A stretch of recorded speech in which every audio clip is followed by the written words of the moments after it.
नमस्कार मैत्रिणींनो, आज मी तुमच्यासाठी बनवले आहे लाल भोपळ्याचे सूप। भरपूर फायबर आणि कमी कॅलरी असल्यामुळे वजन ज्यांना कमी करायचं आहे त्यांच्यासाठी हे सूप अत्यंत पौष्टिक आहे। येथे मी अर्धा किलो लाल भोपळा, 1 कांदा, 1 गाजर, 1 हिरवी मिरची, 3 लसूण पाकळ्या, 1 टोमॅटो, 3 टीस्पून भोपळ्याच्या बिया घेतल्या आहेत। आता आपण भोपळा चिरून घेऊया। लाल भोपळा खाल्ल्याने रोगप्रतिकारशक्ती वाढते, तसेच व्हिटॅमिन ए असल्यामुळे डोळ्यांचे त्वचेचे आरोग्य चांगले राहते। मी टोमॅटो सूपची ही रेसिपी अपलोड केली आहे, ती तुम्ही नक्की पहा, खूप छान झाली आहे। हिरवी मिरची, गाजर, कांदा, टोमॅटो हे सर्व आपलं चिरून झालं आहे। आता या 3 लसूण पाकळ्या बारीक करून घ्यायच्या। आता भोपळ्याच्या बिया मिनिटभरच परतून घ्यायच्या। 1 चमचा बटर, 1 चमचा तेल टाकून आपल्याला या सर्व भाज्या 2 मिनिट फक्त परतून घ्यायच्या आहे।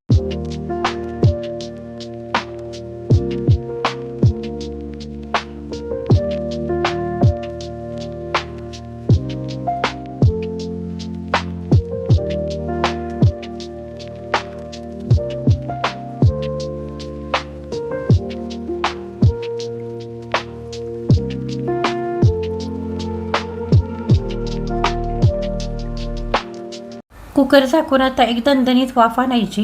त्यानंतर 1.5 कप पाणी ओतून आपल्याला 4 शिट्ट्या देऊन हे मिश्रण मऊ शिजवून घ्यायचे आहे।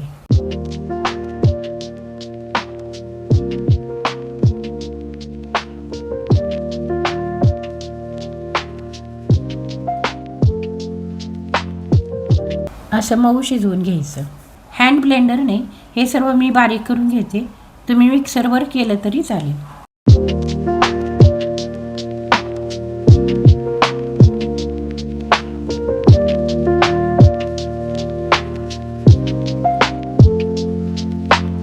गॅसवर आता आपण सूप उकळायला ठेवू। त्यामध्ये 1 चमचा मीठ, आपण भोपळ्याच्या बिया मोठाडा कुटून घेतल्या होत्या त्या, मिरपूड त्यामध्ये टाकून छानपैकी हे सगळं मिक्स करून घेऊ। भोपळ्याच्या बिया टाकल्यामुळे सूपला खूप छान चव येते। चला तर आता मी सूप एन्जॉय करते। हृदयाचे आरोग्य जपण्यासाठी ही रेसिपी तुम्ही नक्की करून पहा। रेसिपी आवडली असेल तर माझ्या स्वाद होम किचन चॅनलला लाईक, शेअर, सबस्क्राईब करा। धन्यवाद।